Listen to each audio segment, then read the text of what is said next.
Ravi de vous trouver, bah ça commence bien.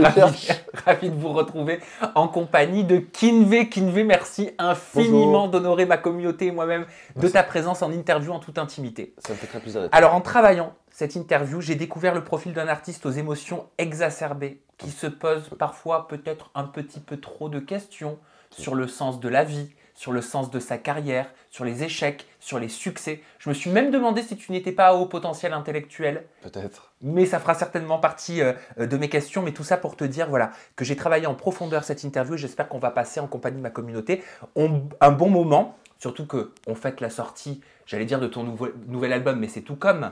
Bah, 10 titres, oui, on peut dire que c'est un nouvel album. Bah oui, donc c'est la réédition de ton album culte rêvé. Il y a 10 nouveaux titres totalement inédits qui sont à l'intérieur. Ouais. C'est presque comme un nouvel album. Est-ce que ce sont des nouveaux titres qui avaient été enregistrés pour cet album et mis de côté ou alors est-ce qu'ils ont été enregistrés pour la réédition? Et pourquoi? Moite-moite. Moitié-moitié, en fait, j'en avais... tu sais, quand on a fait l'album, en vrai, j'ai réalisé 155 titres. Waouh. Ce qui est beaucoup, oui, mais après il y a eu le confinement, j'avais que ça à faire, hein, donc j'étais très occupé sur la musique. Et donc on a fait 155 titres, il y en a beaucoup qui n'ont pas été terminés, que j'ai mis déjà à la poubelle et tout. Mais quand j'ai proposé l'album, j'ai proposé avec 35 titres finis et que j'adorais. Donc c'était très compliqué de se séparer, mais tu peux pas faire un album de 35 titres. De toute façon, les gens écoutent de moins en moins les albums, donc il y a beaucoup trop de titres qui passent à la trappe, et c'est assez frustrant en vrai quand tu les as fait. Donc on en a gardé 17, et dans ces 17, il y en avait vraiment 5 qui me tenaient trop à cœur, donc on les a mis dans celui-ci. Et cet été, je me suis enfermé tout l'été, et j'en ai préparé 5 autres. C'est énorme. C'est beaucoup, ouais. En combien de temps tu as préparé tous ces titres? En 3 mois. Ah, c'est du boulot là. Et pourquoi pas un nouvel album? Pourquoi une réédition d'album? Pourquoi rêver? Parce que je l'aime beaucoup cet album. Tu sais, c'est compliqué de... moi, plus il est écouté, plus je suis content. Parce que je me dis, il y a vraiment des titres dans cet album.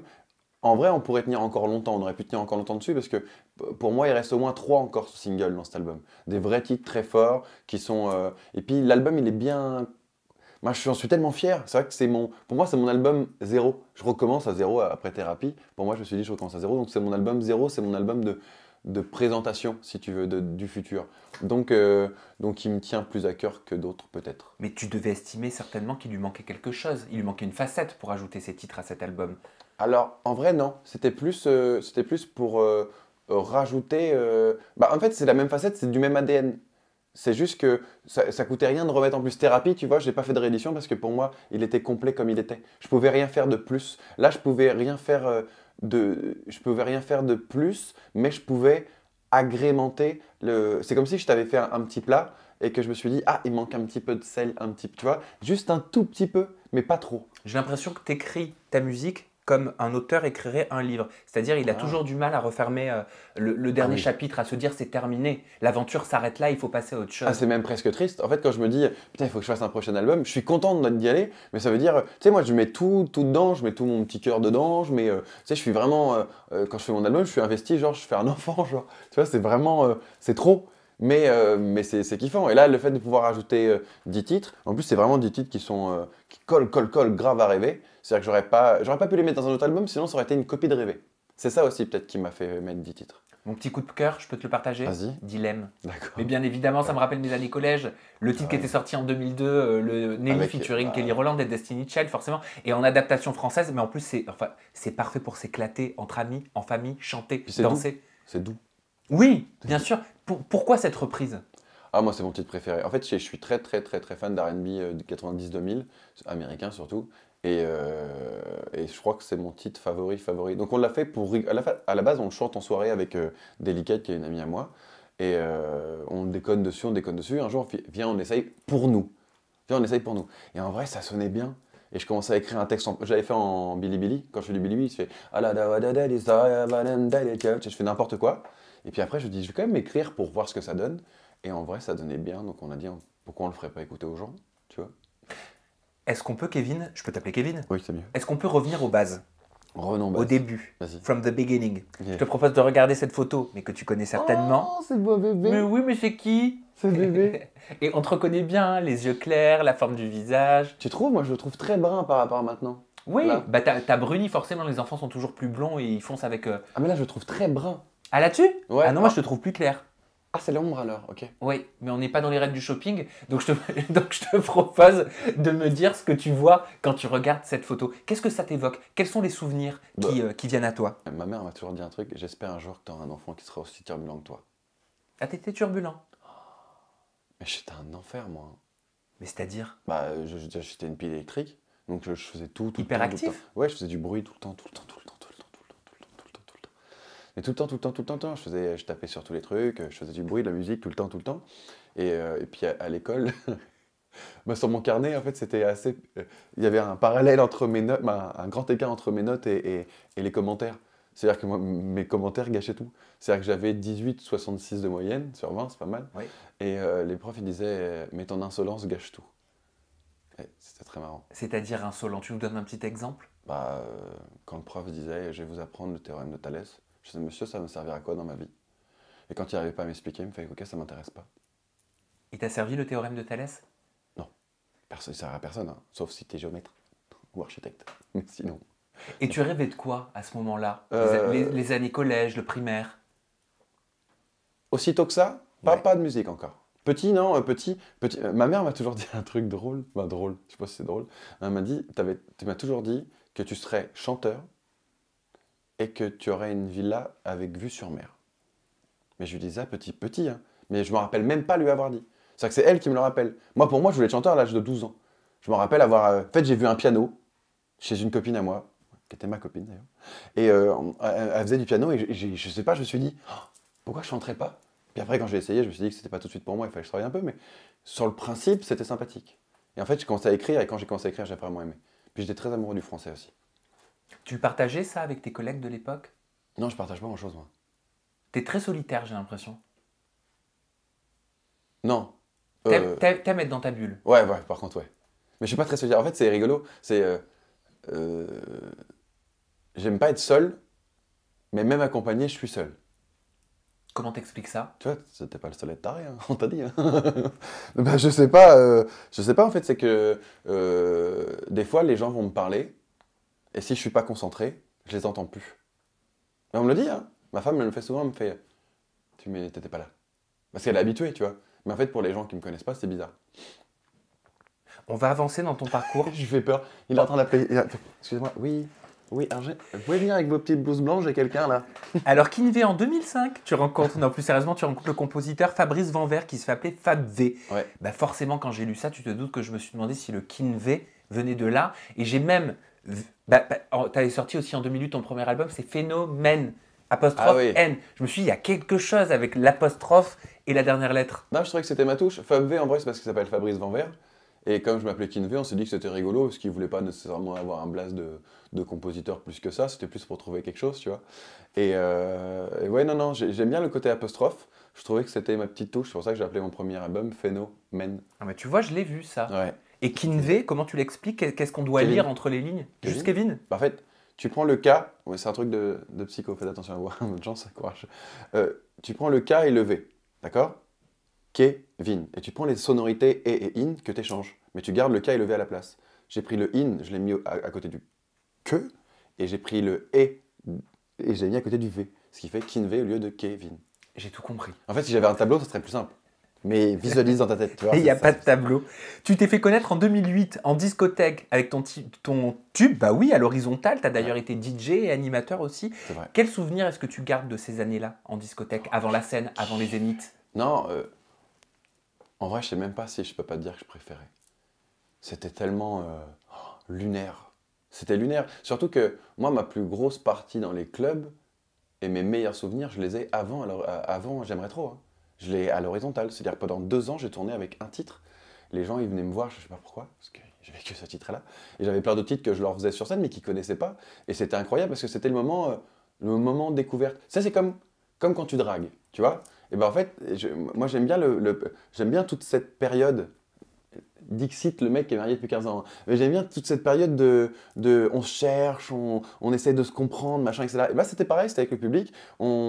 J'essayais de comprendre, j'appréciais le truc, on a fait des records de discothèque. Moi, je crois que mon plus gros record de discothèque, c'est que j'ai fait 4500 dans une discothèque. C'est énorme. Le patron de boîte m'a même demandé de faire 2 shows, un dans une salle et l'autre dans l'autre, parce qu'ils ne pouvaient pas se déplacer, les gens. Tu vois ce que je veux dire?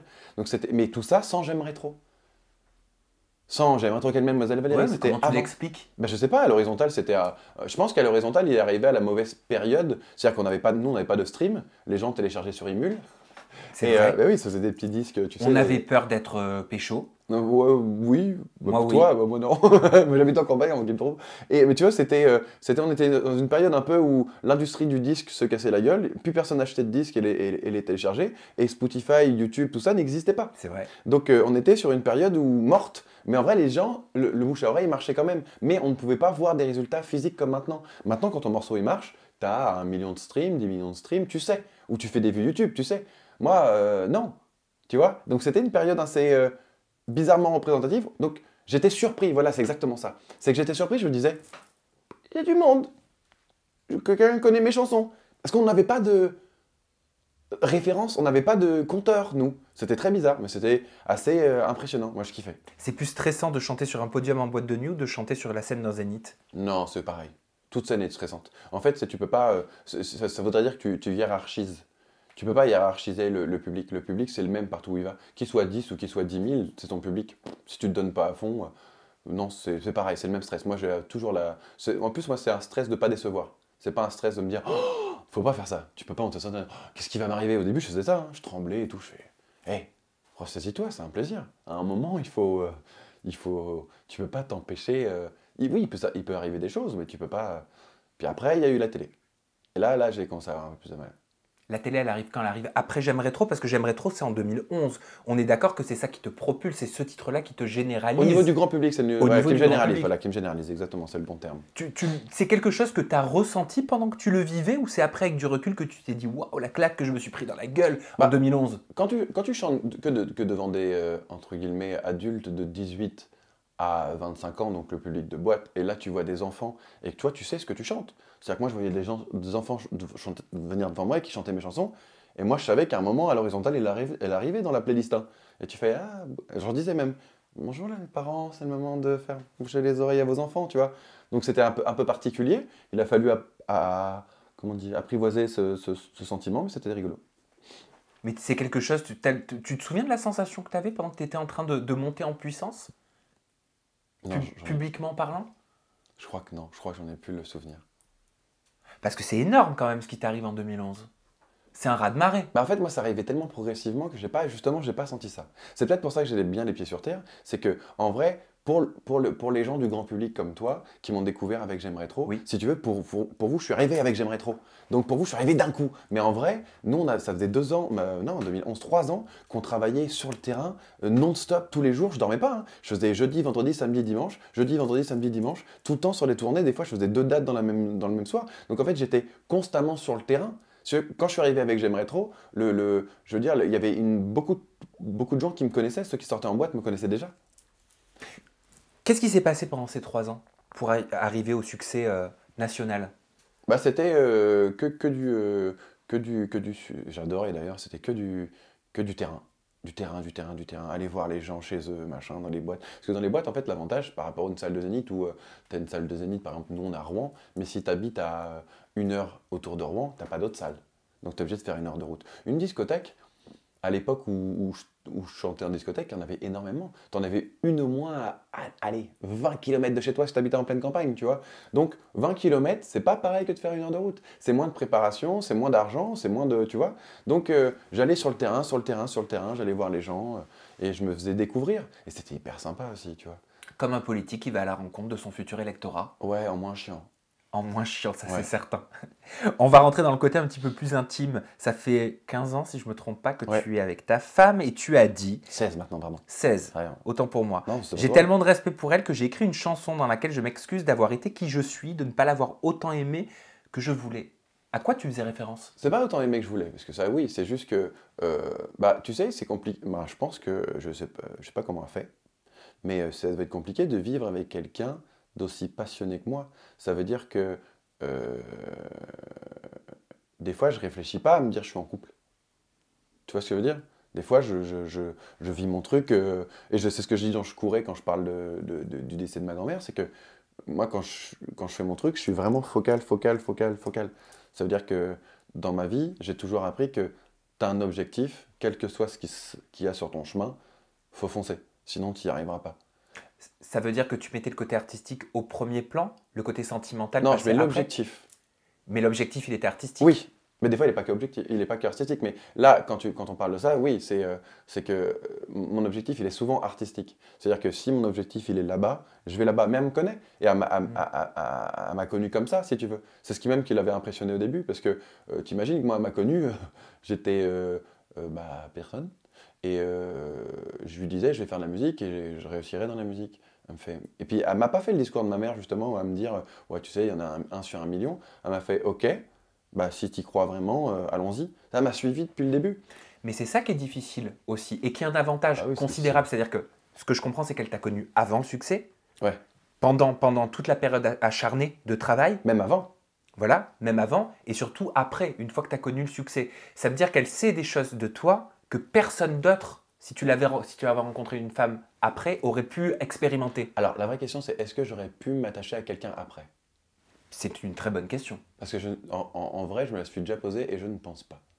Pourquoi par peur? Non, par paranoïa. Par- Oui, donc par peur un peu. Non, la peur, c'est pas la paranoïa. Bah, pour moi, la peur, c'est... Non. Pour moi, la peur, c'est pas la paranoïa. Pour toi, c'est la paranoïa?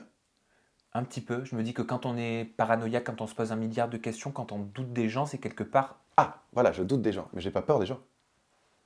Tu vois ce que je veux dire? Oui. C'est-à-dire qu'il n'y a pas grand-chose qui me fait peur en plus, par les araignées. Mais là, c'est vraiment de me dire, je me serais toujours dit, surtout que je suis complètement taré, donc ça veut dire que dans ma tête, je me serais quand même tout le temps dit, est-ce qu'elle est là pour moi ou est-ce qu'elle est là pour ce que je suis, pour ce que je représente? Et ça, en fait, cette question-là, elle aurait pu me buter intérieurement. Là, je me pose pas la question. Elle m'a connu, j'avais 20 € par mois, pendant 4 ans, c'est long, hein. Donc, pour le coup, j'ai pas de question à me poser. Elle est là pour moi. Peu importe ce qui est arrivé derrière. Elle était là avant. Cet accompagnement artistique à tes côtés, est-ce qu'il a déjà créé des problèmes? Est-ce qu'il a déjà créé des disputes? Non. Ah non, on se dispute jamais. C'est même déjà... je comprends même pas d'ailleurs. Oh non, non, non, non, c'est... elle est d'une... non. Non, non, non, non, c'est le calme... c'est le contraire de moi. Même quand je m'énerve. Quand je m'énerve, elle me regarde et me fait... Je vais attendre que ça passe. En fait, elle a ce... vraiment, elle a ce truc. Bon, après, elle a 8 ans de plus que moi. Elle est peut-être encore plus sage, tu vois. Mais ouais, non. Et puis même quand je n'allais pas bien, elle a toujours été de réconfort. Non, non, non. Ça a été un allié. On dit toujours... moi, j'ai toujours entendu ça quand j'étais petit. Derrière, je sais plus quel littéraire avait dit ça, mais derrière un homme, il y a toujours une femme. Et en fait, moi, je pensais toujours qu'on parlait d'une mère. Je pensais toujours qu'on parlait de la mère. Et en vrai, moi, j'ai plus trouvé le côté maternel chez ma femme. Même si c'est pas ma mère, hein. Je vous assure, c'est pas ma mère. Je t'ai entendu dire aussi que tu ne parlais pas de ta carrière à la maison. Non. Notamment avec ta femme, parce que tu estimais que tu étais juste Kevin et que tu avais besoin quelque part de ton équilibre. Et peut-être que ça contribue à cet équilibre-là. Ouais. Pourquoi est-ce que tu veux tant scinder ta carrière professionnelle de la vie de famille, de la maison? Parce que Kevin n'est pas Kinvey. Elle t'appelle des fois Kinvey pour Non, t'embêter? jamais, non. C'est T'imagines? pas un jeu. Kinvey, tu fais la vaisselle, s'il te plaît? Non. Non, non, non, non, non, non, non, c'est pas. Non, non, non, non. Non, en fait, c'est que j'ai eu besoin de séparer les deux parce que si j'emmène Kinvey à la maison, je pense que je me perdrais, tu sais. J'ai besoin d'être moi-même. J'ai besoin d'être. J'ai besoin de paix. Et ça veut dire que c'est tabou, parler de Ah, non, carrière, non, de non. professionnel à la maison? Non, pardon, on n'est pas à ce point-là. Ah. Quand je dis ça, c'est que on essaye. Tu vois, si elle me dit comment s'est passée ta journée, je lui dis bien. Oui, tu vas pas rentrer dans les détails. Alors j'ai mon agent qui m'a dit ça, il faudrait que je sorte une chanson, mais je l'ai pas encore finie, je l'ai pas encore écrite. Exactement. Ça, c'est ça. C'est-à-dire que c'est plus pour mes beaux enfants qu'on a dit ça. Parce qu'ils étaient jeunes, moi, quand je les ai connus, ils avaient 6 ans et 3 ans. Et donc, c'était un peu, au début, on leur a dit surtout, vous parlez pas de moi à l'école, machin. Et puis, bah, tu connais les enfants, hein. Tu parles pas de moi à l'école pour les trucs qu'ils font. Donc, c'était un peu compliqué. Ça, c'était un peu complié à gérer. Aujourd'hui, ils sont majeurs, donc. Ouais, ils sont majeurs. Comment ils le vivent, ce succès, En cette vrai, célébrité? je te dis, comme on n'en a pas parlé à la maison, pour eux, je suis Kevin, hein. Donc, il n'y a pas de... Et quand tu vas mal, tu parles quand même? Quand professionnellement, il y a un sujet qui te Ah non. taraude? Non. Mais t'en parles à qui? Je sais pas. Quand tu as des doutes, par exemple, sur un titre, sur des mots, sur une phrase... Ah non, sur ça j'ai une tournure. équipe, heureusement. Non. Ah non, heureusement, non, non, on fait pas la musique tout seul. C'est pas possible de faire la musique tout seul. Mais même ça, tu le ramènes pas chez toi. Si, je lui fais écouter mes titres. Ah, Mais je lui fais écouter mes titres et je lui demande, je ne veux pas ton avis. Voilà. pourquoi? Parce que je veux pas son avis. Et si elle te donne son avis? Elle le donnera pas. Si je lui demande de ne pas le dire, c'est qu'elle sait pourquoi. Mais parce que tu aurais peur que ça te perturbe, que Oui. ça te fasse tout changer? Non, mais en fait, c'est que si tu veux, c'est la femme que j'aime, donc évidemment, son avis est important. Mais si je suis en pleine création d'un titre, je ne veux pas avoir un avis avant qu'il soit terminé. À la fin de l'album, quand je fais écouter l'album, je demande à tous mes amis, même ma femme, tout ça, et je leur demande tous de mettre des notes. Mais il faut qu'il soit terminé. Elle est là pendant la construction des titres. Il faut surtout pas que je sois perturbé dans mon système de création parce qu'elle va me donner un avis. Il faut pas avoir d'avis. C'est pas le moment où il faut avoir des avis. Il faut avoir des avis quand c'est fini. Pour dire, ah ok, là, t'améliorerais plus ça parce que, mais pendant la création, c'est anti-constructif. En travaillant cette interview, j'ai découvert aussi que tu avais révélé que tu étais stérile. Oui, alors, on ne sait pas. Voilà, mais, parce qu'il y a quelque chose que j'ai pas bien compris, Kevin, c'est que justement, je t'ai entendu dire aussi que tu n'avais pas fait de test de Ouais, ça. stérilité. Non, mais on en a conclu que. Bah, après, on m'a expliqué, ça je savais pas d'ailleurs, c'est parce que je l'ai dit qu'on m'a expliqué, on m'a dit qu'il pouvait avoir un problème de compatibilité entre mes spermes et ses ovules. On peut dire sperme à la... Bien sûr, ben, c'est pas tabou. Ah, je sais pas. C'est grâce à ça qu'on est là. Oui, c'est pas faux. Voilà. Non, mais je croyais que c'était un peu... En fait, quand je l'ai dit, ça me semblait un peu violent. Parce que je me suis imaginé un bec... Enfin, bref, c'est un peu dégueulasse. Et donc, j'avais peut-être un problème de compatibilité entre mon sperme et ses ovules. Et c'est possible, mais je veux pas le savoir. Parce qu'après, ma petite tête va se dire, merde, est-ce que ce n'est pas un signe pour dire que c'est pas la bonne?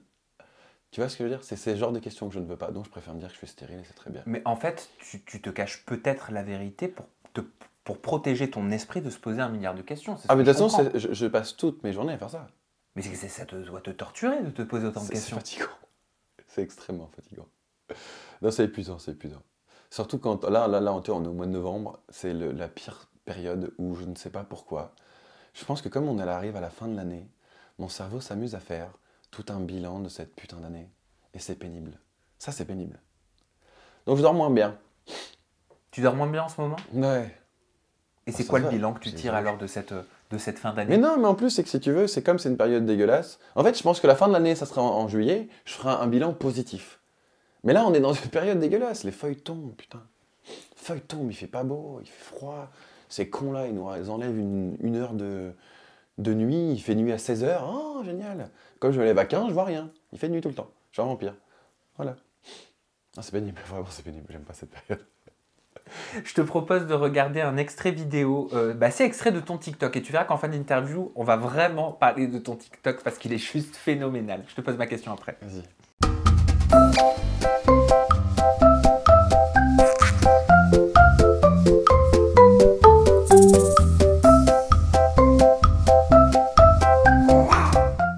Alors là, on est en 2020. Tu as dû Ouais. donc annuler ta tournée faute de place vendue suite à l'album Thérapie. Et on t'a vu donc ironiser au travers de ce TikTok parce que BFM Télé avait annoncé que les concerts de 49 personnes étaient autorisés sans passe. Ah oui. Voilà. Donc, je vois que tu en rigoles et que tu préfères en rigoler sur les réseaux sociaux, même si tout le monde n'aurait pas eu cette Ah non, je humour-là. rigole vraiment. Pas tous les artistes. Mais au fond, honnêtement, qu'est-ce que ça te fait quand tu es face à une situation comme celle-là? Mais c'est un échec. C'est un échec. Pourquoi un échec? Bah, en fait, à partir du moment où les gens veulent pas venir voir ton concert, ils n'ont pas acheté de place, c'est-à-dire que le projet thérapie les a pas intéressés. C'est un échec commercial, c'est un échec commercial. C'est pas grave. En fait, regarde, dans une journée, il y a 24 heures. Si pendant 10 minutes, il m'arrive de crever ma roue et que j'en chie à la changer et tout ça, est-ce que ça voudrait dire que ma journée est pourrie parce que mes 23 heures, ça voudrait dire que je ne respecte pas les 23 heures et 50 minutes autres de ma journée? Je ne peux pas me dire que... il faut relativiser, c'est un échec une fois. J'ai fait 6 tournées complètes, j'ai fait... sur 8 albums, j'ai fait... non, sur 7 albums, si on compte pas Thérapie, j'ai fait 6 platines, 1 or. Est-ce que vraiment je vais me concentrer sur mes 10 minutes de ma journée de perdu? Je peux pas. Totalement d'accord avec toi. Mais cette réflexion-là, c'est peut-être le bilan que tu en as eu après avoir passé une mauvaise période. Non, au début, j'étais triste, c'est normal. Ça fait jamais plaisir. Mais non, mais j'étais triste, c'est logique. J'ai travaillé une tournée, tu fais pas une tournée, tu dis pas, ah, je monte sur scène demain, les gars. Non, une tournée, tu travailles 2 mois. En plus, on avait fait une pré-tournée, donc j'avais pu changer ce qui m'allait pas. On allait rajouter des danseurs, tout ça, pour faire un truc encore plus... Tu sais, on fait toujours une pré-tournée pour voir comment ça se passe, le déroulement et tout. Et là, après, en arrivant sur les grosses scènes, on attendait justement de pouvoir proposer encore plus. Donc il y a eu du travail, il y a eu de l'investissement de temps, d'argent évidemment, mais surtout de temps, parce que l'argent, j'en fous un peu moi. Mais c'était vraiment la déception de se dire, ah, je vais pas pouvoir le proposer si tu veux. Mais après, je suis qui pour leur en vouloir? Ils ont pas aimé, ils ont pas aimé. Moi, mon but, c'est de leur proposer quelque chose qui leur plaît. Ça ne leur a pas plu, ça ne leur a pas plu, point, passons à autre chose. Tu as essayé de tirer le bilan de ça, tu t'es dit, mais qu'est-ce qui a fait que ça n'a pas, enfin qu'ils n'ont pas adhéré, pourquoi ça n'a pas plu? Moi j'y croyais, j'adorais. Je vais te dire, moi ça m'arrive avec certaines de mes vidéos de nouveaux concepts où je me dis, waouh, alors ça c'est le concept de l'année, j'adore. Je regarde mon montage, je suis là, oh, ça va être une tuerie, ça va être magnifique. Et je regarde, je me dis, mais pourquoi le public n'est pas là? Pourquoi est-ce que ce qui pour moi était magnifique ne l'est pas pour eux? Parce que, en fait, il faut se dire un truc, c'est que, partons du principe que les choses sont écrites, d'accord? Oui. Ça veut dire que c'est que c'était pas le moment, ou c'est pas parce que, en fait, il faut se descendre, il faut enlever de notre cerveau le fait de ce qu'on pense nous, notre point de vue à nous. Si tu enlèves ton point de vue à toi, la vidéo, elle est libre. C'est-à-dire que toi, tu y mets ton... C'est comme pour moi pour la musique, hein, je fais un parallèle entre ce que tu dis et ce que je fais. En fait, c'est que mon album Thérapie, je me suis dit, il est incroyablement génial parce qu'il était dans mon mood du moment. Mais c'était mon mood du moment. C'est-à-dire que pour moi, évidemment, il est artistiquement, je pense que c'est le meilleur, textuellement c'est le meilleur, musicalement c'est sûrement le meilleur aussi. Parce que il était extrêmement quali. Mais j'ai oublié une chose très importante, c'est que les gens qui écoutaient du Kinvé m'aimaient pour ma bonne humeur. Et Thérapie, c'est un album très triste. Et au lieu de me mettre à leur place à eux, en me disant, parce que je chante pour eux, je chante pas pour moi à la base, moi, je chante pour moi, pour mon plaisir à moi, mais je chante pour eux. Et au lieu, j'ai voulu les faire venir dans mon mood, au lieu de me dire, ok, toi t'es pas bien, mais va dans leur mood parce que c'est ce qu'ils aiment de toi. J'ai été presque égoïste, si tu veux, et c'est ce qui fait que, même si moi il me plaisait, il faut comprendre que c'était pas le moment de l'envoyer. Les gens n'étaient pas prêts pour ça de moi. C'est tout. C'est une question de temps. C'est une faute de temps. Ça arrive. Et quand tu fais une vidéo, par exemple, qui te plaît à toi, c'est parce que ton point de vue, c'est exactement, tu te dis, ah, c'est du nouveau, machin, etc. Mais en vrai, moi, j'ai appris un truc, et c'est pour ça que je suis revenu avec Tahiti, c'est que les gens ne veulent pas nécessairement que tu changes. C'est toi qui crois que tu vas lasser les gens, mais en vrai, les gens ne veulent pas nécessairement que tu changes. S'ils t'aiment, ils t'aiment pour ce que tu es. Pourquoi t'as cru que tu laissais ton public? Ouais, bah tu sais, mec, 7e album, je sais pas si tu te rends compte, mais... je sais pas, en termes, en équivalent, c'est comme si... Ça fait combien de temps que tu fais des vidéos? Beaucoup, 7 ans. Ouais, c'est pas mal déjà. C'est bien, c'est-à-dire que ça tient déjà. Mais tu vois, il y a un moment où tu dois te dire... je pense que tu es quelqu'un de raisonné, donc tu es obligé de te dire ça. Tu vas te dire, putain, est-ce que c'est pas... est-ce que les gens vont pas dire, ouais, c'est encore la même chose, encore la même chose? Je me dis tout le temps ça. Mais oui. Mais c'est en fait, c'est parce que on réfléchit au bien-être des gens. On aime bien faire plaisir aux gens. Bah, c'est ce que j'ai voulu faire. Mais j'ai fauté. Ça veut dire que en voulant faire bien, de toute façon, j'ai appris un truc, ça sert à rien de vouloir faire bien. Faut faire juste. Faut faire. Pose pas de questions, réfléchis en son pas, en se disant, on va essayer de faire bien pour... Non, tais-toi. Fais, et les gens apprécieront ou pas. Mais ça sert à rien de se mettre une pression pour ça. Maintenant, il n'y a plus de pression. Moi, j'ai aimé la métaphore que tu as utilisée en parlant de ce que tu considères être comme un échec. Ouais. D'ailleurs, tu me diras si c'est un échec ou une leçon, parce qu'il y a Les deux. beaucoup de psychologues qui nous disent mais non, ce ne sont pas des échecs, ce sont des leçons. C'est les deux. À tourner au positif. Tu as dit, tu sais, quand tu es en couple avec quelqu'un depuis longtemps, des fois, tu te bats plus. Moi, j'étais en couple avec mon public depuis longtemps et j'ai tout pris pour acquis. L'échec de Thérapie m'a rappelé que rien n'était acquis et c'est bien. C'est comme s'il y avait une petite séparation et que je reviens en disant ok, je vous aime vraiment, regardez, je vais vous le prouver. Oui, c'est ça, c'est ce que je te dis, c'est le parallèle par rapport à ce que je faisais, c'est exactement ça. C'est que j'ai voulu leur proposer autre chose, leur dire, ok, maintenant, ils peuvent me suivre dans mon mood. Tu vois, c'est mon public, il est acquis, là j'ai envie de faire ça, ils vont me suivre. Bah non, ils m'ont prouvé que non. Mais c'est pas grave, et en plus, quand je dis ça, il n'y a aucune animosité ou rancune ni quoi que ce soit, c'est juste que j'ai compris, tu vois, c'était une petite leçon. C'est ma petite leçon. Il y a un an, tu as sorti le single Tahiti, qui a un véritable carton, plus de 48 millions de vues au moment où on parle sur YouTube. Et tu as dit dans une... Oui, c'est énorme. Hein. Non, mais je n'étais pas sur ça. Et ben voilà, La fois que j'ai regardé, on était à 30. 48. Ah tu as dit dans une interview accordée à Téléstar, sans le succès du single, j'aurais arrêté définitivement. C'était ma dernière chance. Si Tahiti, que je considère comme un de mes meilleurs titres festifs et joyeux, n'avait pas plu, cela aurait signifié qu'il n'y avait plus de place pour Kinvé. Enfin, quand je dis j'aurais arrêté au niveau professionnel. C'est-à-dire que... Bien sûr. Tu vois, ouais, non, parce qu'il y a des gens qui l'ont pas compris. En fait, c'est pour ça que qui l'ont compris comment? Qui l'ont compris comme quoi j'arrête la musique, ça marche pas, j'arrête la musique. Non, la musique, elle fait partie de moi. J'arrêterai jamais la musique, même si tu me verras à 60 ans comme un con dans mon studio à faire du son. Ça, c'est impossible. Même si c'est pour faire pour alors, les autres. Alors, t'aurais arrêté quoi? Bah, j'aurais arrêté d'être Kinvé. Tu vois, de faire des albums, de faire des trucs, j'aurais fait du son, point. Mais pour moi. Mais tu ne l'aurais pas partagé au grand public? Oui ou non, ou je l'aurais balancé comme ça, à l'arrache, histoire de dire j'ai fait quelque chose, tu vois. Mais c'est plus, ça aurait été, ça serait redevenu juste la passion, plus le métier passion, tu vois. Oh, mais qu'est-ce que tu sous-entends par plus de place pour Kinvey? Plus de place, c'est un jugement de valeur, c'est-à-dire que tu estimais que si ça marchait pas, c'était un objectif encore. Ah, c'est un objectif. Et une Non, mais, pression, une non, pression. mais ce que je veux dire, c'est que, regarde, on parle de l'échec de thérapie. J'ai compris que c'était parce que c'était un album triste où je me suis plus introspectif, on va dire, voilà. Triste et introspectif, le mood était très tristoun, il s'appelle Thérapie, on me voit sur un putain comment ça s'appelle ça? Méridienne. Un divan de... Sofa, canapé. Non, c'est un divan, ça, tu sais, les divans de psy, là. Oui. Sur un divan de psy. Donc évidemment, on peut pas faire plus glauque, plus tristoun. Donc je me suis dit, je vais revenir à l'ADN Kinvey. Pour moi, l'ADN Kinvey, c'est voyage, sourire, bonne humeur, et il faut que ça sente le soleil, tu vois.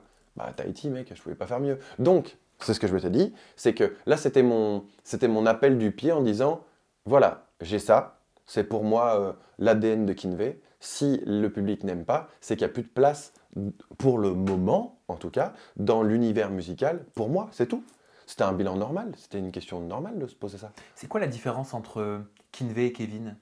Parce que tu parles de Kinvey comme une autre personne, comme si tu voulais te détacher. Oui, mais je me détache de lui. Non, en fait, c'est si tu veux, non, il n'y a pas vraiment de différence. Le seul truc, c'est que Kinvey met des formes. Kevin n'en met pas. T'as appris à mettre les formes? Oui, c'était dur, hein. Pourquoi c'était dur? Bah, en fait, c'est que je suis pas quelqu'un de... Moi, tu sais, je suis quelqu'un qui, normalement, il n'y a pas de filtre entre ce que je pense. Entre le cerveau et ma bouche, il n'y a pas de filtre. C'est-à-dire que des fois, c'est violent. Oui, j'ai vu. Par exemple, quand t'avais dit Alizé est une connasse. Oui.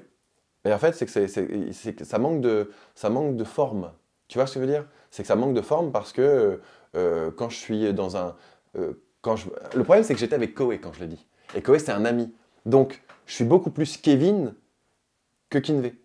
Et c'est pour ça que c'est compliqué pour moi quand je fais des interviews, c'est qu'il faut toujours que... On en parlait tout à l'heure avant l'émission, il faut toujours que je fasse... je suis quelqu'un de très spontané, mais en même temps, il faut que je fasse attention à ce que je dis, parce que mes mots dépensent ma pensée. J'ai jamais voulu dire que c'était une connasse. C'était l'expression que j'utilise tout le temps, moi. Tu vois ce que je veux dire? C'est une expression comme j'aurais dit... mais en plus, connasse, moi, c'est vraiment un mot que j'utilise tellement horriblement souvent, comme putain, tu vois.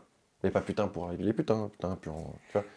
Je suis très vulgaire de base. En fait, ton métier t'a appris qu'il y avait des règles de bienséance. Mais justement, je ne comprends pas ça.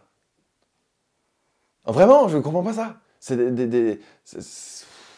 Je comprends pas ça. Je comprends pas qu'on puisse pas dire aux gens. Moi, je veux dire, si quelqu'un me parle, par exemple, c'est méchant, les gens vont dire que c'est méchant, mais en fait, pas du tout. Quand par exemple ma femme me parle d'un sujet qui m'intéresse pas, je lui fais tu peux arrêter, je m'en fous. Mais c'est pas méchant. Ça veut dire que je vais faire quoi? Je vais l'écouter hypocritement et faire ah ouais? Non, c'est pire. Je préfère lui dire je m'en fous. Ça, non, vous trouvez ça tous cruel dans la pièce, je le sens. Je le palpe. Ah non, pas du tout. Mais c'est comme ça que je suis dans la vie. Moi, je t'écoute, moi, j'ai envie de te comprendre. Oh ouais, t'es pas prêt. Mais en fait, c'est pour dire que, si tu veux, il y a ce côté, où je suis comme ça, moi. C'est-à-dire que quand je te dis Kinvey et Kevin, je me sépare pas vraiment, je suis pas complètement taré à ce moment-là. C'est juste que je fais la part des choses, moi. J'ai besoin. C'est important. Je m'hydrate. Vas-y. Dans une interview accordée aux Parisiens, tu as dit « Pour être honnête, j'aurais pu finir au bout d'une corde très facilement. Je suis de nature dépressive et cet échec m'a enlevé ma raison de vivre. La musique, avec toute la haine que j'ai subie sur les réseaux, ces détracteurs ont construit une espèce de monstre. » Ouais. Voilà, moi c'est sur cette dernière phrase que je me suis arrêté. De quel monstre est-ce que tu parles? De quel détracteur? Qu'est-ce qu'ils ont construit? À quel moment donné de ta vie? Non, mais là, je parle de l'échec, justement, tu sais, quand il y a eu l'annulation de la tournée, moi, je l'ai quand même fait face caméra, parce que tu vois, j'aime bien mon côté où il faut assumer les trucs et tout. Je l'ai fait face caméra, je l'ai dit aux gens, voilà, la tournée est annulée. Et si tu veux, il y a des gens qui attendaient que ça, que j'échoue. Bon, ils ont attendu longtemps, ils ont attendu 11 ans, mais ils ont attendu quand même que ça, que j'échoue. Et donc, tu aurais pu dire que c'était pour un problème de famille, d'autres le font. Bon, 3 jours après, je peux dire que c'était le Covid. Hein. Donc, écoute, dans le genre timing, tu vois, on parlait du timing. Oui. Mais en vrai, tu sais, les gens me disent, ouais, t'aurais pu attendre 3 jours. Pourquoi? Je suis content d'avoir fait ça. Je suis content d'avoir pu montrer aux gens que oui, tu peux avoir un échec et être relevé. Comme si être artiste était égal à intouchable. Comme si la faille ne pouvait pas être présente. Mais de ouf! Mais non, on a le droit, tu sais, en plus, moi, regarde, Par exemple, dans la rue, il y a des gens qui viennent te parler, te dire bonjour, tout ça, te faire des photos, tout ça, tout ça. Moi, ça me dérange pas. Ce qu'il faut juste comprendre, c'est qu'il y a des jours où j'ai moins envie, pas parce que je les aime moins, juste parce que j'ai passé une mauvaise journée où je suis pas dans un bon mood. Je vais bien sûr pas les rejeter, mais si j'étais que Kevin, je dirais, pas aujourd'hui. Tu vois? Mais ça, je ne peux pas, parce que les gens ne comprennent pas. Et ben, c'est pareil pour les échecs. Les gens ne peuvent pas comprendre que tout ne peut pas être tout le temps rose. Je ne sais pas comment est leur vie, mais si leur vie est tout le temps rose, grâce à Dieu, tu vois. Mais non, il faut des hauts, des bas, et en plus, je trouve que les bas sont bien, ça nous permet de mieux apprécier les hauts. On disait depuis le début de cette interview que tu te posais énormément de questions et je pense qu'on l'a tous constaté. Quand on se pose énormément de questions, généralement on peut être un peu plus enclin à l'état dépressif. Tu as dit que tu avais été en dépression en pleine tournée et que la prise de médicaments n'y changeait rien. Ouais. Comment est-ce que tu expliques que tu as pu être en dépression au moment où tu es quelque part le plus haut dans ta carrière? Et comment donner le change face au public? C'est pas compliqué? C'est compliqué, c'est bien pour ça qu'il fallait, il faut deux personnages. Parce qu'après, sinon, tu mélanges tout, tu vois. Quand je suis sur scène, je suis Kinvey. Les gens veulent voir Kinvey, ils s'en foutent que j'aille pas bien, tu vois. Eux, ils viennent voir, ils viennent justement oublier leurs problèmes à eux. C'est pas pour moi leur foutre leurs problèmes dans la gueule, tu vois. Donc c'était assez compliqué. Et en vrai, c'était assez dur parce que tu choisis pas une dépression. Déjà, il y a des gens qui disent oui, mais non, tu choisis pas quand ça vient.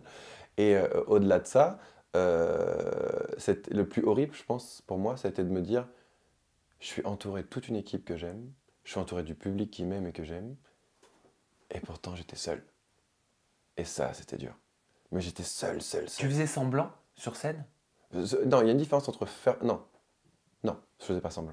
Je faisais pas semblant parce que je pense que c'était le seul moment où ça me faisait du bien. Mais non, je faisais pas semblant. Je faisais pas semblant, mais je faisais semblant de... Non, je peux pas dire... Enfin, je cachais. Tu sais, je ne montrais pas le fait que j'allais pas bien. Donc je faisais pas semblant, parce que faire semblant, pour moi, c'était mentir. Et je mentais pas. C'est juste que là, j'étais vraiment dans le mood où ça me faisait du bien. Mais ça durait 2 heures, le temps du show, quoi. T'étais professionnel. Ouais. Ouais, un peu plus quand même. Parce que c'était un moment où ça me faisait du bien quand même. Mais j'avais quand même ce sentiment de vide. Mais ça va, hein, ça s'est soigné. Hein. Et vraiment, en plus, depuis... Ta femme t'a beaucoup aidé. Ouais, aussi, entre autres, mais là, c'est vraiment plus un travail sur moi-même qui m'a... Là, depuis... En fait, l'échec de thérapie m'a fait le plus de bien que 10 ans de thérapie, je pense. Comme quoi, je ne l'ai pas appelé thérapie pour rien. En vrai, c'est ça que je me rends compte. Hein. C'est que pour moi, thérapie, ça a été ma plus belle thérapie. Et l'échec a été en fait ma plus grosse force. Quand je dis qu'ils ont construit un monstre, c'est qu'en fait, j'en ai pris tellement plein la tronche que maintenant, ça me fait limite, ça me fait rire. C'est pour ça que j'en rigole maintenant, juste pour rebondir sur la vidéo. C'est pour ça que j'en rigole. C'est parce qu'en vrai, c'est qu'il n'y a plus rien qui me... Il y a plus rien qui me fait quelque chose. J'ai une belle carapace autour de mon cœur maintenant. Tout va bien. Tu disais que certains attendaient ça. Oui, c'est normal. Non, mais tu sais... Tu parles de qui? Des médias, pas le public. Le public, il est là, il est présent depuis le Non, début. pas mon public, mais bien sûr que non. Non, mon public, il me fait pas de mal. Des professionnels dans le métier qui attendaient que Kinvey tombe à un moment donné. Non, mais les gens qui... Tu sais, dans la musique, ils sont complètement idiots parce qu'ils se disent qu'il y a de la place que pour quelques personnes. Mais tout le monde écoute de la musique. En France, nous sommes 70 millions. 70 millions, allez, peut-être. Allez, on va dire qu'il y a 1 million de personnes qui n'écoutent pas de musique. Donc on va dire 69 millions qui écoutent de la musique. Crois-tu vraiment qu'ils vont écouter qu'un putain d'artiste? Il y a de la place pour tout le monde, mais on est le seul milieu. Regarde, il y a eu le The Event il y a peu de temps. Tous les streamers étaient ensemble pour la bonne cause. On est le seul truc, la musique, mis à part les Restos du Cœur, et encore, ils n'invitent pas tout le monde, mais on est le seul truc où on veut essayer d'être à la place de « moi, je suis en compétition avec personne, je suis en compétition avec mon moi d'avant, c'est tout ». Je suis en compétition avec aucun autre chanteur. Mais qui veut te mettre en compétition? Est-ce que ce sont les maisons de disques? Est-ce que c'est le public? Tous les autres chanteurs sont en compétition. Ils veulent tous faire mieux qu'eux. Mais moi, je veux faire mieux que moi. Je ne suis pas en compétition. T'as l'impression que pour être numéro 1, il faut prendre la place de quelqu'un. Mais moi, je veux être numéro 1 par rapport à moi. Je veux faire mieux que ce que j'ai fait avant. Pas mieux que ce qu'a fait Gims, ou que mieux que ce qu'a fait Orelsan, ou que mieux qu'a fait Angèle. Je m'en fous. Je veux faire mieux que moi. C'est-à-dire que je me mets pas en compétition avec les gens. En musique, on a de la place pour tout le monde. C'est pour ça qu'existent les radios. T'imagines si radio, ils faisaient que du Kinvey? Mais je comprends qu'il y a une forte pression, peut-être indirecte, dans ce milieu-là, quand on est un chanteur connu nationalement, qui rencontre le succès depuis des années. Il doit y avoir une pression. Oui, si tu te la mets, oui. Après, il faut se détacher de cette pression. Si tu te mets une pression, elle n'est pas positive. Mais quand on connaît le succès, on veut toujours plus. Non. L'être humain a tendance à être comme ça. L'être humain. C'est l'être humain. En fait, faut pas aller chercher ça. Si je vais en studio et je dis, ah, je vais faire un tube, moi, tu peux chercher, en vrai, pas. Alors que tu vois, quand je suis allé en studio en disant Tahiti, c'était plus le côté, allez, on se fait plaisir, on s'en fout, c'est le dernier. Tu vois? Comme rêver. En fait, maintenant, je vais tout faire comme si c'était le dernier. Et en plus, c'était ma mentalité de base. J'ai changé avec le temps parce que, je sais pas, j'ai peut-être eu ces petites peurs-là qu'ont l'être humain de base. Et là, je vais plus reprendre à ça. Il y a une chanson où je dis, qui s'appelle Carpe Diem, mais que dans mon deuxième album, donc c'est vraiment à ma jeunesse de ma carrière, je dis, je n'ai pas peur de mourir, j'ai peur de ne pas avoir assez vécu. Et surtout, je dis, si les rêves ne cessent de grandir, c'est pour ne pas les perdre de vue. Et c'est comme ça qu'il faut vivre. Il faut vivre en se disant, de toute façon, ça sert à rien de se mettre une pression parce que ce qui doit arriver arrivera. Mais il faut y aller, il faut se battre, il ne faut pas douter. Parce que si tu commences à douter, en fait, si toi tu doutes de ton propre projet ou de tout ce que tu vas faire, pourquoi les autres croiront en toi? Si toi-même tu doutes, ça se ressent, les gens ressentent les choses. En fait, moi ce qui me fait rire, c'est plus les artistes qui font vraiment semblant. À un moment, tu vas duper les gens, mais tu ne duperas pas les gens éternellement. T'as déjà fait semblant? Non, non. Le seul truc où j'ai menti, moi, c'est sur ma relation avec ma femme. Parce que je pars partie du principe que ça ne regardait personne. Et puis, je regrette pas. Parce que tu sais, quand tu as le pic-pic, à tout le monde qui se renseigne de toi, une fois que les gens savent qui t'es, et puis que tu as déjà tout dit en interview, ils vont pas être paparazés ou tout ça. Donc après, on a une vie tranquille. Tu parlais des Restos du Cœur tout à Ouais. l'heure. Je sais que c'est pas un projet qui te bottait forcément. Parce que Si, la cause, oui. oui, mais moi j'ai lu dans des interviews que tu disais si on me demande d'aller distribuer des plats, il n'y a pas de souci, Ah je oui, le ferai. de ouf. Le spectacle me plaît, c'est ça que tu disais. Oui, de ouf. Mais tu savais pas si tu te sentirais à ta place dans un spectacle comme celui-ci parce que Ah, mais tu avais besoin d'être dans ta bulle. Je sais que je me sentirais pas à ma place. Parce que je suis vraiment. Je sais pas. Tu vois, en fait, ce qui m'énerverait, je dis pas que c'est le cas, qu'on soit très clair, mais ce qui m'énerverait, c'est de voir des excès d'ego ou du chichi de certains artistes, alors qu'on est tous là pour la putain de même cause, c'est les Restos du Cœur. C'est un truc où les gens vont parce qu'ils n'ont rien à manger. C'est-à-dire que si toi tu commences, si je vois faire, ouais mais là, regarde dans ma loge, ah ta gueule. Bah, en fait, je vais m'emporter. Je vais vraiment m'emporter, mais vraiment, vraiment, vraiment. Genre, vraiment. Je me connais. Non mais ça peut me buter. C'est-à-dire que je préfère pas le faire. Parce que si je vois ça, je vais m'énerver. En 2022, de façon générale, en tant qu'artiste, participer au Resto du Cœur, est-ce que c'est à 100% sincère Je ou est-ce pense que, que, bah, ou est-ce que j'espère. ça peut être une question d'image? Non, j'espère que c'est sincère quand même. Après, c'est toujours bien de faire, c'est toujours bien d'avoir l'air gentil. Mais à partir du moment où tu veux avoir l'air gentil, c'est que, en vrai de vrai, si tu te poses la question, c'est que tu dois pas l'être tant que ça. Moi, j'ai pas besoin, je m'en fous. Parce que je m'en fous de ce que peuvent penser les gens, je sais que je suis gentil. C'est-à-dire que j'ai pas de problème avec ça. L'image que je dégage, j'ai pas à soigner mon image parce que je veux que les gens, même pour qui je suis, pas pour ce que je pourrais représenter ou pourrais montrer, même si c'est fakement. Les gens sont pas dupes. Tu vois, il y a Oli. Tu vois qui c'est Oli, Big Flo Oli? Oui. Bah lui, tu vois, par exemple, les gens, ils pourraient lui inventer n'importe quelle vie. C'est un gentil, point. Tu peux pas. Soprano. C'est un gentil, point. Il n'y a pas débat. Les gens qui l'ont connu, qui l'ont côtoyé, qui lui ont parlé, le savent, point. Il n'y a pas débat. Tu vois ce que je veux dire? Et qu'il fasse les enfoirés ou non.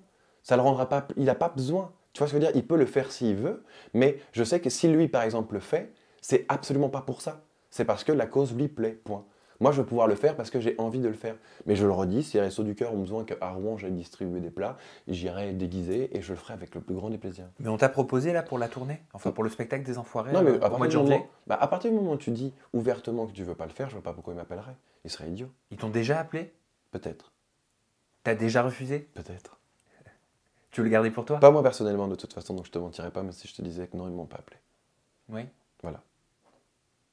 Mais j'avais été assez clair de toute façon. Mais c'est vraiment plus une gêne de voir des choses. Tu sais, moi, je crois plus beaucoup en l'humanité. Si en plus je vois ça, je vais avoir du mal. Ok, t'as peur d'être déçu peut-être? Ouais. T'es excessif. Ouais. Ah, mais trop, mais justement. Mais en fait, c'est quand on se connaît, il y a des choses qu'on fait pas. Ah ouais, je suis trop excessif. Mais Ça se manifeste comment ton excessivité? Bah, c'est tout exacerbé en fait. Quand je suis énervé, c'est exacerbé. Quand je suis amoureux, c'est exacerbé. Quand je suis content, c'est exacerbé. Quand je suis triste, c'est exacerbé. C'est tout exacerbé. C'est quoi les avantages et les inconvénients dans le Les métier que avantages, t'embrasses? je suis pas sûr. En fait, les avantages, c'est que si tu veux, on peut lire en moi comme dans un livre ouvert. C'est un inconvénient aussi. En fait, tous les avantages ont un inconvénient. C'est-à-dire que quand tu m'emmerdes, ça se voit. Quand je suis content, ça se voit. Quand tout se voit, c'est chiant. Hein, Bah, c'est chiant pour les autres, en fait. Parce que moi, comme je m'en fous, c'est chiant pour les autres. Plus que pour moi. Quand tu parlais de ta femme, elle est psy, hein, c'est ça? Non, elle travaille en hôpital psychiatrique, pardon. D'accord, parce que j'avais cru comprendre qu'elle était psychologue et qu'elle t'avait beaucoup aidé Bah, elle est à dans la la période de ta vie. elle est dans la psychologie, vu qu'elle s'occupe de gens atteints de problèmes psychologiques. Tu as dit, grâce à elle, je n'ai pas sombré dans les médicaments. S'en sortir par soi-même est plus valorisant, Oui. me disait-elle. Je l'écoute beaucoup, je suis excessif en tout. Elle me canalise sans que je m'en aperçoive. Oui. Moi, je voulais savoir, je vais être très honnête, si cette excessivité, elle avait été déjà représentée par des paradis artificiels, comme dirait Baudelaire, Je sais pas. par des prises de drogue. Non. Oh, si, jeune, comme tout le monde, j'ai tout essayé, histoire de dire, au moins, j'ai fait, quoi, tu vois. Mais non, non, non, non, non, non, non, non, non, non, non, non, et puis justement, en fait, je connais trop mon cerveau pour. C'est, non, non, faut pas que je fasse ça. Le problème, c'est que je fais tout trop. C'est-à-dire que si ça commence à me plaire, tu vois ce que je veux dire? C'est comme l'alcool, je peux pas. Bah, je peux partiellement. C'est-à-dire que, mais si je commence à me dire, tu vois, si je commence à prendre du plaisir à boire 3 jours de suite, j'ai peur de devenir alcoolique. En fait, c'est tous ces trucs-là, faut que je fasse attention à tous les travers, en fait. Tu vois, tu disais que tu n'avais pas de peur. Non, quand je dis peur, Mais c'est... t'en as quand même qui sont enfouis, des peurs. Non, c'est pas des peurs, pardon. En fait, je me suis mal exprimé. C'est pas vraiment une peur, c'est que je ne veux pas. C'est différent. C'est que je ne veux pas être ça. Moi, je connais trop de gens dans mon entourage qui ont été gâchés à cause de l'alcool, à cause de la drogue, machin. Mec, je connais des gens, c'était des vraies bonnes personnes, hein. Et puis, c'est plus les mêmes. C'est-à-dire que non, non, je suis pas... Oh putain, ça serait tellement bête. Non, non, non, non. Tu penses que tu es HPI, à haut potentiel En intellectuel? vrai, je n'avais jamais fait le test non plus, donc c'est possible. C'est possible parce que tous les symptômes, tous les symptômes sont... surtout que quand j'ai fait un test de QI quand j'étais petit, il était plutôt élevé, donc ça pourrait être... ça pourrait. En fait, ça expliquerait plein de choses. Mais il ne faut pas essayer de trouver Après, ça serait des prétextes. Tu vois, là, je suis juste trop. Ton cerveau, il est en off quand? Ouais, quand il dort, et encore... ouais. Mais c'est bien, hein, mais je ne veux pas reprocher à ça. Moi, je suis très content d'avoir un cerveau comme ça. C'est juste gênant pour les gens, encore, je le dis. Moi, ça va. Moi, je suis très content d'être moi. J'ai vu que tu avais participé récemment à une campagne de lutte contre le harcèlement. Le but était de créer des vidéos personnalisées, dédicacées, payantes Sur à des vidéo, femmes. là, ouais. Voilà, pour que 75% des bénéfices soient reversés à Non, l'association 100%. Hugo. Ah, 100%, 100%, pardon. 100%. Autant pour moi. Et on se rappelle aussi qu'en 2013, tu avais sorti le single Petite Émilie, qui raconte l'histoire vraie d'une fille de ton entourage qui a été harcelée. C'est ça. Ce single, il a fait plus de 38 millions de vues. Tu vois, je te donne les chiffres. Ouais, alors tu vois, c'est pareil, ça fait partie des morceaux où tu ne rentres pas en studio en te disant « Ouais, on a un tube ». Bien sûr que non. Non, mais tu vois, oui, mais c'est les meilleurs en vrai. C'est les meilleurs, c'est ceux où moi, j'ai remarqué, tous ceux qui ont le plus marché, qu'ils soient festifs ou tristes, c'est ceux que j'ai écrits en moins d'une demi-heure. Très clairement. Cette cause, elle te tient à cœur parce que tu as été harcelé? Harcelé, je sais pas. Je sais plus. Je pense pas. Pas au point de certains. Donc je pourrais pas me plaindre d'avoir été harcelé étant donné que c'était plutôt léger, moi. Si par une prof, on peut comptabiliser ça par une prof, si. Comme tu disais en introduction, Kevin, je pense pas qu'il y ait de hiérarchie en fait Oui, d'accord. de la douleur ou du harcèlement. Ce qui peut être peu pour quelqu'un peut être beaucoup pour un autre. Ça je suis vois, donc entièrement d'accord. Si tu as vécu quelque chose, il ne faut pas le diminuer. Non, non, je ne le diminue pas, c'est juste que de toute façon, quoi qu'il arrive, j'en serais sorti, donc c'est pas grave. Et en vrai, de vrai, ça rend plus fort de toute façon. Mais j'ai pas vraiment été... Non, non, non, moi j'en ai vu dans ma classe qui était bien plus emmerdé que moi, très clairement. Non, non, non, non, non, non, c'est pas... Moi, c'était cool, c'était des vannes sur mon nez. Parce a priori, j'ai un gros nez avec des grosses narines. Oui, j'ai un gros nez. Et... Tu vois, non mais c'était des trucs, bref, c'était pas, ça me butait pas. Surtout, en fait, moi c'est depuis longtemps que j'en ai rien à foutre de ce qu'on pense de moi. Hein. C'est pas depuis que je fais de la musique. Hein. J'en ai rien à foutre vraiment. C'est-à-dire que en fait, tu sais, il y a une question qu'on me pose souvent en interview qui me bute, c'est comment on vit les critiques sur les réseaux sociaux? À quel moment... Attends. À quel moment une personne que je ne connais pas, qui donne son avis sur ma vie, pourrait avoir une influence sur celle-ci? Moi, ça me bute. Le concept même de pouvoir se dire « Oh, putain, il a dit ça. » En vrai, même des fois, je le fais en rigolant, je fais « Oh, putain, il a dit que je chantais comme une merde. Je me sens meurtri. » Je vois pas comment ça pourrait. Ça ne t'est jamais arrivé d'être meurtri par des commentaires comme ça. Mais je ne vois même pas comment ce serait possible. Mais c'est même pas un excès d'ego ou d'orgueil, je ne comprends pas le concept. Ça veut dire que c'est une personne qui a donc rien d'autre à foutre de sa journée que de faire ça, parce que, excuse-moi, moi j'ai pas le temps d'aller critiquer les gens. C'est-à-dire que, même donner mon avis, c'est-à-dire que je vois des trucs à la télé, ça me plaît pas, je zappe. Je peux dire, alors là, franchement, j'aurais pas. Ta gueule! Tu es qui? Je suis qui pour juger ce que font les autres? Les autres font comme ils veulent. Si ça leur plaît, s'ils sont habillés comme des sacs par rapport à mon avis à moi, je suis qui pour leur dire? Si y a personne me demande, ma femme, elle le dit plus d'ailleurs, mais avant elle me disait, je suis habillé comment? Vraiment? Là, voilà, je préfère prévenir avant. Mais sinon, jamais de ma vie, je serais. Il y a des gens, mais dans mon entourage, hein, ils le font. On regarde un film, fait ah là, ta gueule! Non mais c'est vrai! Pourquoi tu ouvres ta grande bouche sur ce que la personne est en. Vraiment? Mais ça me bute! Le concept même. Regarde. C'est comme si j'allais au resto et que je commande des huîtres. La personne à côté de moi, elle mange des bulots. Fait ah, j'aime pas les bulots. Mais je m'en fous! C'est vrai! Je te demande pas de bouffer mon assiette. Bah c'est pareil pour la vie. Je te demande pas d'avoir ma vie. Je te demande juste de me laisser vivre. C'est tout. C'est-à-dire que le concept même de la critique est... Mais c'est à cause de la télé. Ah, regarde, si les gens commencent à donner leur putain d'avis sur la musique, et qu'ils se prennent tous donc pour des musicologues, hein, a priori, c'est parce que la Star Academy a dit on va voter pour des gens qui chantent. On a ouvert une porte. Les gens l'ont prise. On a fêté là les 20 ans de la Star Academy. Oui, moi j'adorais. Événement. J'étais le premier à regarder. Je ne critiquais absolument pas l'émission, j'étais le premier à regarder, j'adorais. Mais ils ont ouvert une porte à ça. Et après, maintenant sur Google, on peut voter pour les hôtels. On leur dit ouais, c'est pas bien. Oh, mon pauvre chocolat. Allons-y. Donc on peut tout juger. Bientôt dans la rue, tu vas passer et faire hé, ta tenue est dégueulasse. Merci. Bonne journée à toi. Mais non, mais c'est vrai. Alors qu'aux États-Unis, frère, c'est très très différent. Ok, ils notent tout, mais ils ont ce truc. Moi, je l'ai marché une fois, on était à Las Vegas. Je raconte ma vie comme si j'étais chez moi. Mais comme tu disais, il y a un feeling qui passe bien.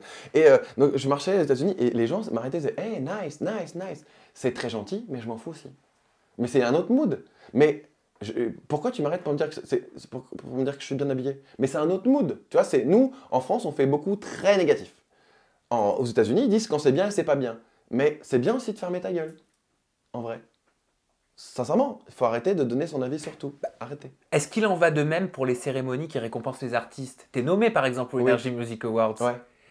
Bah là, on leur demande leur avis. Moi, par exemple, si demain, je te dis, est-ce que je suis bien habillé?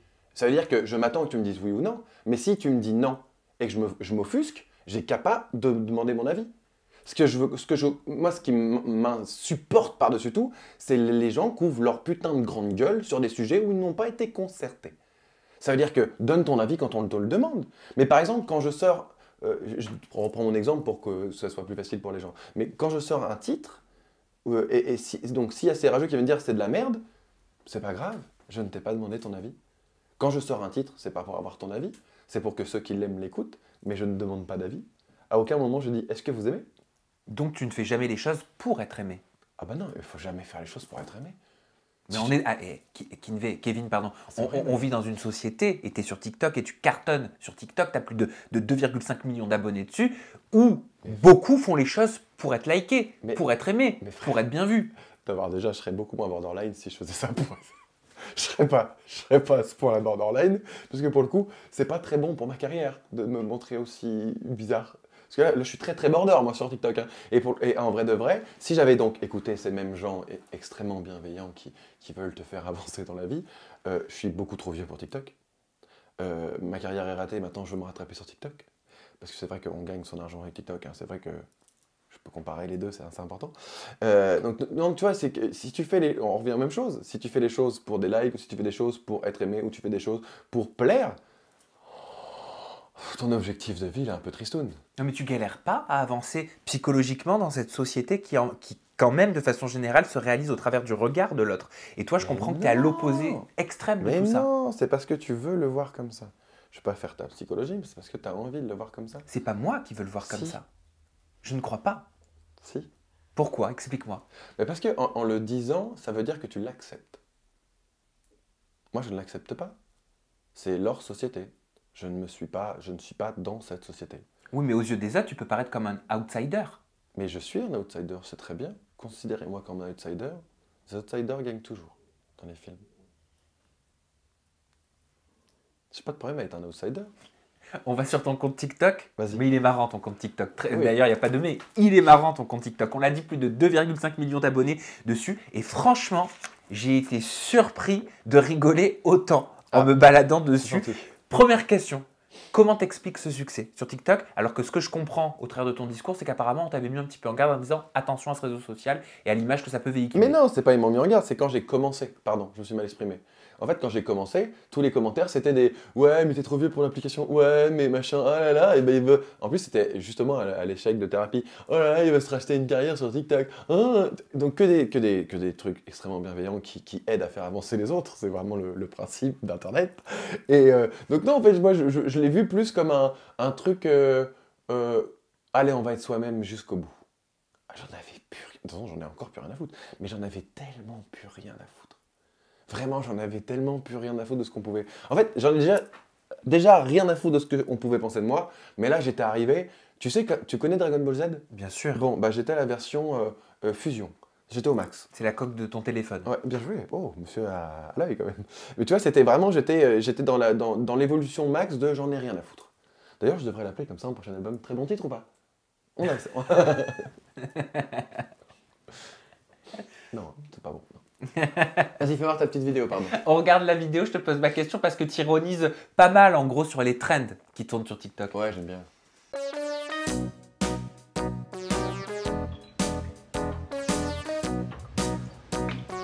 J'ai quand même gâché du vin pour ça.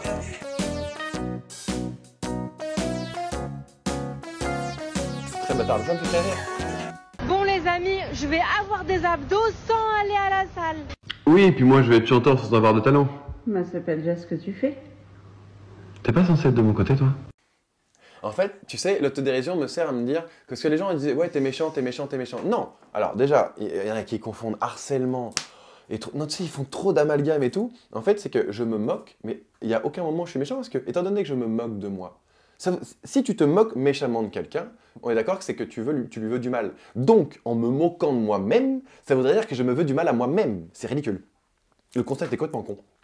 Non, tu peux rigoler de quelque chose. Le harcèlement commence à partir du moment où c'est régulier et que c'est constant et sur la même chose. Définition du harcèlement, tu peux aller voir sur Google. Salut. Donc non, moi je rigole de situations. Après, j'évite le physique. C'est-à-dire qu'il y a des trucs physiques, je peux, dans le sens où quand c'est des... par exemple, quelqu'un qui a un défaut physique, tu l'accentues pas. C'est pas drôle. Tu vois ce que je veux dire? La seule fois où je l'ai fait, par exemple, c'était sur... Et je m'en suis pris plein la gueule. À juste titre, peut-être pas, je pense pas. C'était une fille qui était très très proche de la vidéo et elle avait les dents très jaunes. Mais très jaunes, pas très catholiques, genre, tu vois? Genre très très jaune. Et elle dit... Et la vidéo, ça fait... da da da da da da et ça fait ta ta ta. Et moi j'ai repris les mêmes notes et fait brush your teeth en anglais pour dire brosse les dents. Mais je me moque pas d'elle en vrai, je me moque de la situation. C'est-à-dire qu'elle se met en gros plan sur ses dents et elle se recule. Donc moi en fait j'ai conscience tranquille quand je le fais, c'est juste que les gens ont l'esprit méchant, donc se sont dit que je le critiquais parce qu'elle avait les dents jaunes. C'est effectivement le cas, mais c'était la situation qui me faisait rire si tu veux. C'est-à-dire qu'à aucun moment je suis méchant. Mais tout le monde n'intellectualise pas autant. Oui, mais c'est ce que je me rends compte après. Mais après, c'est pas de ma faute si les gens sont cons. Moi, je veux dire, je vais pas. Non, mais on va pas s'empêcher de faire des choses parce que les gens sont idiots. Sinon, tu fais plus de vidéos, frère. C'est qu'ils vont dire, oui, mais ça, tu vois, la question, tu l'as déjà posée avant. Oui, bah oui. Comment ça va? Oui, j'ai déjà posé sûrement à toutes les personnes qui arrivent dans mon studio. Ils sont cons. Tu vois, dans un moment, tu peux pas. Bah oui. J'ai bien aimé une vidéo aussi où tu ironies sur certaines jeunes femmes qui se dévoilent un petit peu trop sur TikTok. Regarde. Non. Alors, oui.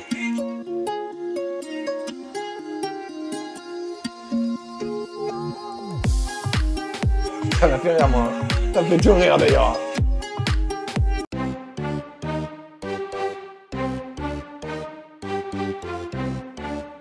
Ça, je me moque de la situation, je me moque pas d'Adam. C'est la situation qui est drôle.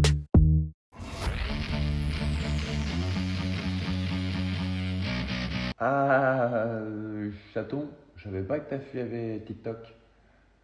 Bah pour le coup, on sait qu'elle a eu des rapports.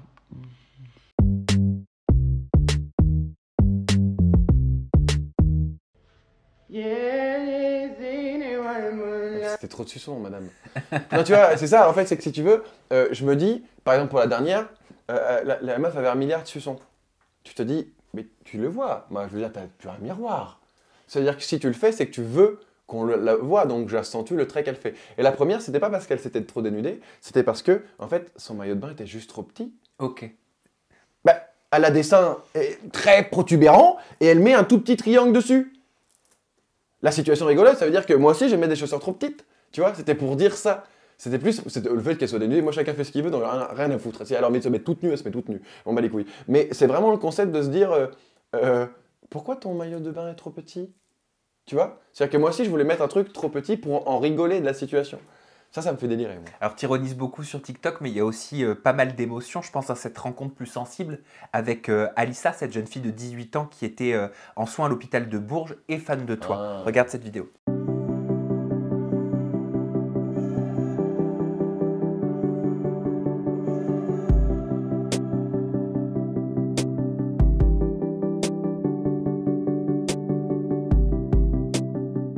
Ouais, elle était mignonne. Comment ça s'est fait, ça? Bah, en fait, elle avait mis sur TikTok, puis TikTok, c'est quand même un endroit, en vrai, si tu enlèves toute il n'y a pas vraiment de malveillance, moi je trouve, par rapport aux autres réseaux déjà. Et en vrai, c'est un truc hyper cool parce que si quelqu'un te mentionne, tu le vois. Ça veut dire que, moi, on m'avait beaucoup mentionné sur sa vidéo et elle disait oh, je rêverais de rencontrer Kinvey. Et après, je troll sur son compte et je vois qu'elle est à l'hôpital, je vois qu'elle est malade, machin. Je commence à réfléchir, à me dire est-ce que ça serait possible de lui faire une petite surprise et tout. Et j'appelle l'hôpital où elle est. J'arrive à savoir, comme elle le dit dans un des TikTok. Et j'appelle l'hôpital et je vois avec elle et avec les infirmiers qui s'occupent d'elle pour voir si je pouvais pas lui faire une petite surprise et venir la voir. Et elle était hyper touchée. Et tu vois, en fait, c'est parce qu'elle a voulu faire un TikTok, sinon je pense que personne l'aurait su. Après, les infirmières ont balancé aux journaux et tout, mais moi je l'aurais fait sans que ça se sache. En fait, elle avait fait un TikTok. À la base, moi j'étais venu pour la voir, mais elle avait fait un TikTok. Donc elle avait fait un TikTok. Après, elle avait dit est-ce que tu peux mettre dans ta story Instagram et tout ça. Donc je l'ai mis, mais de moi-même, je l'aurais pas fait. Est-ce que tu vas encourager sur ton compte TikTok à voter pour toi au Energy Music Awards dans la catégorie meilleur artiste masculin francophone de l'année? Non, je le fais sur Instagram déjà. Et puis sur TikTok, c'est pas pareil. TikTok, ils aiment pas que les artistes viennent pour se promouvoir. C'est pas ça, ils aiment pas. Moi, je connais bien les codes de TikTok, ils aiment pas. C'est pas ça, les amuse pas. Ils sont là où ils veulent voir l'artiste dans. En fait, t'as des réseaux sociaux pour tout. Twitter, c'est là où tu lâches ta haine, donc c'est là où je suis le moins. Instagram, c'est là où tu te montres le plus. J'ai un peu de mal. Moi, j'ai un peu eu du mal à décrocher avec les photos, machin, etc. Là, ils deviennent très vidéo avec les reels et tout. Donc, ça m'intéresse grave parce que je peux mettre le côté drôle, tu vois. Et je m'en sers aussi pour toute l'actualité, pour mon public qui me suit aussi. Donc, si tu veux, c'est le plus là où je fais mes live Facebook, où je fais plus ma promo, où je garde le lien avec le public. Ok. Qu'est-ce qu'on peut attendre pour la suite? T'as envie de quoi? À court terme? Tu déménages pour Tahiti? Arrête. Avec ta chérie, avec ta femme? Arrête, on en parle. Tu sais que là, elle y est là. Là, en ce moment? Ah, là, Tahiti. Elle est partie ce matin. Mais je sais que c'est un objectif, je crois. Ah, c'est plus qu'un objectif. Il faut que je le fasse pour ma santé mentale. Et puis, en fait, c'est que je me suis... Tu sais, c'est compliqué de se retrouver dans un endroit que tu ne connais pas, donc qui t'est totalement inconnu, ou tu es même un inconnu. Moi, je suis un peu connu là-bas quand même, bon, plus depuis Tahiti. Mais je suis arrivé là-bas et je me suis dit, putain, je suis grave à ma place quand même. Les gens, c'est le même mood que moi. Oh, ils sont d'une gentillesse, ils s'en foutent. Ils s'en foutent de tout. Tu vas au restaurant short, ils s'en battent les couilles, peu importe. Tout est cool. Il n'y a pas de vie, il n'y a pas de m'as-tu vu, il n'y a pas de machin. Il y a une belle voiture, les gens ils te font coucou. Ah non, c'est un autre mood. Ah, je peux t'en parler 20 ans. Là. Mais si tu pars là-bas, tu continues la musique, t'arrêtes pas tout ça, on est d'accord. Non, mais moi j'ai pas envie d'arrêter la musique, c'est ma passion, c'est mon sang. Non, ça n'a rien à voir. Mais je peux faire de la musique de là-bas, c'est juste que c'est plus chiant pour les promos. Tu vois, par exemple, un aller-retour Rouen pour venir faire une promo avec toi, c'est faisable. Un aller-retour Tahiti, je pense que la maison 10 va beaucoup moins aimer le billet. Tu vois? Distanciel. Ouais. Bon, ton album en réédition est disponible depuis le 5 novembre. Il s'appelle Rêver. Oui. Il y a 10 titres qui sont totalement inédits. Moi, je vous l'ai dit, mon coup de cœur, je voulais partager à vous de nous dire dans la barre de commentaires quel est votre coup de cœur. Moi, c'est Dilemme. Voilà, Ouais. la reprise des années 2002 de Nelly et Kelly Rowland des Destiny's Child. Franchement, ça me fait retourner dans mes années collège. J'adore ça. T'as vu le clip ou pas? Parce qu'on a vraiment joué le côté aussi très années 90 du clip. Et Très tout, vintage. Bah oui, on l'a voulu. C'est voulu. Bah oui. Bien C'était genre un évidemment. petit... On aurait dû d'ailleurs jouer vraiment jusqu'au bout, Retour vers le futur. Ça, quand je l'ai vu le clip à la fin, c'était mon seul petit regret. Je suis pas très regret, mais là en fait je me suis dit, pour que les gens assimilent le côté 90, on aurait dû faire 2000, 2002. Tu sais, un genre de compte à rebours d'années pour que les gens comprennent qu'on était vraiment là. Même quand les choses sortent, il se pose encore 1 milliard de questions. Non, parce qu'on peut toujours faire mieux. Tu vois, par exemple, dans tous mes titres, il y en a qu'un où je me dis je peux pas faire mieux. Lequel? Le premier du premier album, Je sensuel. Quand je l'écoute, je me fais ok. Là, je ferme ma bouche. J'ai rien à ajouter. Ben, en tout cas, nous, on peut ajouter des commentaires sur tes réseaux sociaux. Ton compte Instagram, c'est Kinvé officiel. Et ton compte TikTok, c'est Kinvé sur TikTok. Ouais. Ah, j'avais pas Bah, vu. tu sais qu'avant, c'était Kinvé sur Insta aussi. Hein. Ok. Mais je sais pas pourquoi j'ai changé. En fait, c'était marrant. Kinvé, merci infiniment. Ouais, merci à toi. Vraiment, j'ai passé un excellent Merci, moment. c'était court. Hein. Ah, c'était court? Ah, c'est passé vite, c'est passé vite. Oui, c'est passé vite, mais c'est parce qu'on a passé certainement un bon moment. J'espère que vous aussi, vous nous le dites dans la barre de commentaires. Et bien évidemment, on écoute, on stream en boucle la réédition de l'album Rêver pour te soutenir. Merci Voilà, beaucoup. parce qu'on a envie de te Très soutenir. gentil. Et on se retrouve très bientôt avec une nouvelle personnalité. Toujours des confidences en toute intimité. D'ici là, vous prenez soin de vous. À bientôt. Bye bye. Bisous.